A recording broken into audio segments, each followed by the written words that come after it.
Hello and welcome to my channel. I'm Tiffany, a retired librarian turned homeschool mom. In this video, we're going to continue with the Princess Diaries series. So if you have not seen the previous videos, check those out. Otherwise, this will not make sense. So we're going to be looking at Princess and Pig. And this is really number. She doesn't number them very well in her book series here. Where are we? Okay, so this is book 5. So this is an interesting book. This Mia turns 15 in this book. So what ended up happening is she goes out to dinner with her parents, her grandmother. Like, this is 3 parents: mother, father, stepfather, Michael. I don't think Lily is not present. And there's a tiny little problem, also known as Grandma's dog. So her grandmother's dog is not supposed to be there. He scares the crap out of a waiter who spills soup on her grandmother. The waiter then gets fired, which is a problem. Mia's actually in the bathroom during this. So she comes back realizing, basically, Grandma's dog was a disaster. Actually, she saw this. I don't know if she was in the bathroom the entire time. She has a tendency to escape to bathrooms to write in her journal. This is a common theme throughout these book series. So she did see it happen. But then she goes to the bathroom, and it turns out that yes, this waiter is then fired, and he's from Nepal, and he's going to be sent back to his country. And Mia and Lily finds out because it's in the news, and Lily goes crazy and starts a workers' strike. And her grandmother refuses to admit it was the dog and take responsibility, because of course not, because her grandmother obviously is not supposed to have her tiny little toy poodle in a fancy restaurant. And this is all going on top of the fact that it's May. And so it's the end of the school year. So prom, particularly the junior-senior prom.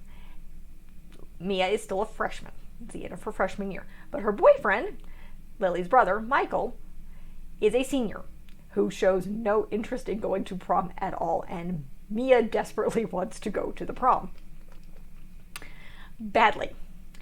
So this is the context of this entire story, of her complaining about Lily driving things crazy, and eventually creating a workers' strike, which cancels the prom because they can't have it in a fancy hotel or a fancy event because the catering and the event staff and everybody's got on strike. And Grandma eventually, in the end of the book, Michael does take her to prom, and they end up at their grandmother ends up arranging them to have it in the viewing deck of the Eiffel Tower. Now, I have no experience with New York whatsoever, so I have no idea how big this is, but that's what ends up happening. Other things that happened in the course of this book. Lily breaks up with Boris, her boyfriend, to start making out with the waiter, who eventually sues and gets a bunch of money. Well, no, he doesn't sue. He gets a bunch of money from basically interviews and selling his story to the media, and then goes back to Nepal. So, but again, Lily breaks up with Boris, and I do believe, they also have an incident at Lily's apartment. Her parents are out. She's having a birthday party with her friends. And Lily is caught by her stepfather in the closet making out with said waiter. So, who she brings to the party, which obviously upsets Boris because that's her boyfriend. And the classical music playing person in their gifted and talented class, which is essentially a study hall for various gifted and talented people, and the teacher is not paying attention. Again, this is a theme throughout this book series. And yes, Mia remains in the gifted and talented class throughout the entire book series. The only reason she was in there in the first place is because she was failing algebra. And now she's not. She got a B first semester.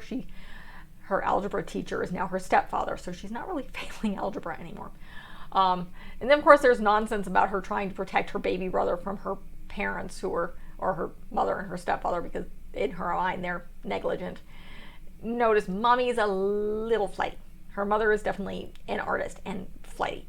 Prior to getting married, Mia had to take responsibility for making sure the bills got paid. So, and things got done. So despite technically being a spoiled little white girl, Mom was a little crazy and probably wouldn't be easily supporting a child where she was if it weren't for the fact that she got knocked up by a prince and had his child. He was paying child support payments to support said child, who was now his heir. So that's the variety of this book. Again, these are very light. They're very interesting. It's very much written in the language of a 15-year-old girl who's mildly self-absorbed. Because again, she's a 15-year-old girl.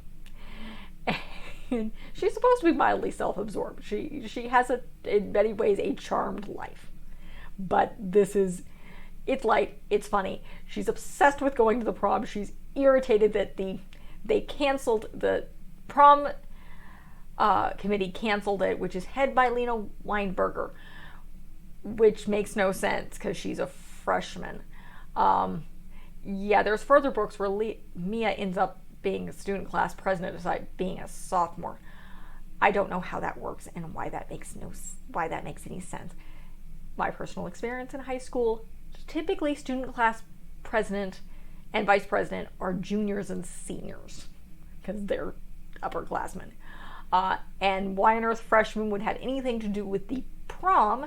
Because again, at this school, unless you are dating a junior or senior, the freshmen and sophomores are not allowed to go. Thus, Mia's obsessed with it because she is dating Michael, and Michael is a senior.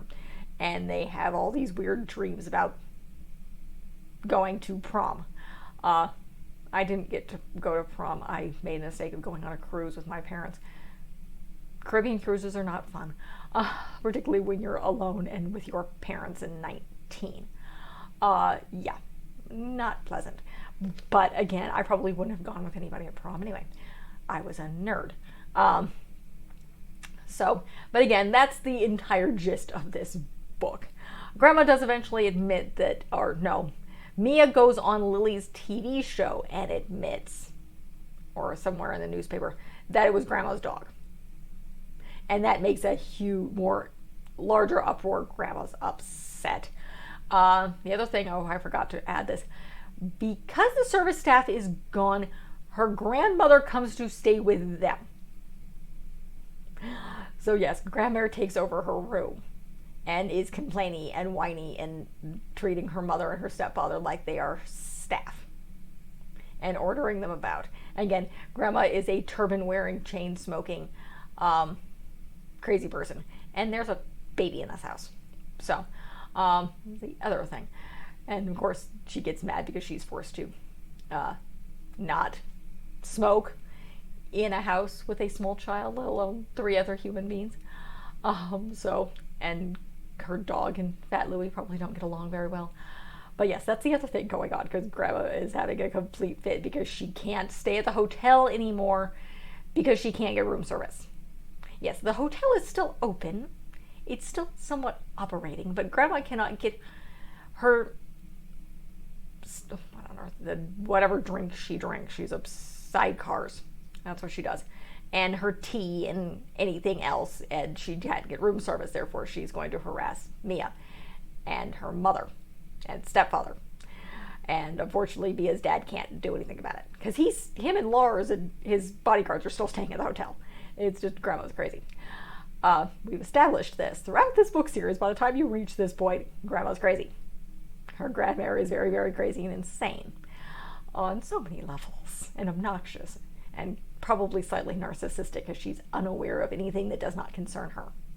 So, but again, she does get they are able to have their prom at the top of the Empire State Building. So, and Mia convinces Michael to go. So, That's the gist of this book. It's fun, it's fluffy, it's entertaining. Again, it's the self-absorbed comments of a 15-year-old girl and her crazy friend Lily, who single-handedly seems to start a massive workers' strike throughout New York. Yeah, Lily has issues. She continues to have issues throughout the book series. Because Lily, and no, Michael doesn't particularly care. He thinks his sister is insane. And he's going to be moving out in a matter of months because he's going off to Columbia. So that is the end of this book review. If you like what you see, be sure to like and subscribe. If you're watching this, I'm assuming you've watched the rest of the book series. Please check out the rest of my channel. This is a little unusual. I don't normally cover long series romance novels, but the previous long book series I read was the Last Apprentice series, which is really, really dark. So I needed fluff. I needed a brain cleansing for fluff. And this is definitely fluff. So otherwise, I cover a bunch of other children's books, classics children's books, educational stuff. I do some homeschooling videos as well as some travel stuff. So be sure to like and subscribe, check out what I've got, and be sure to wait for more. Thank you.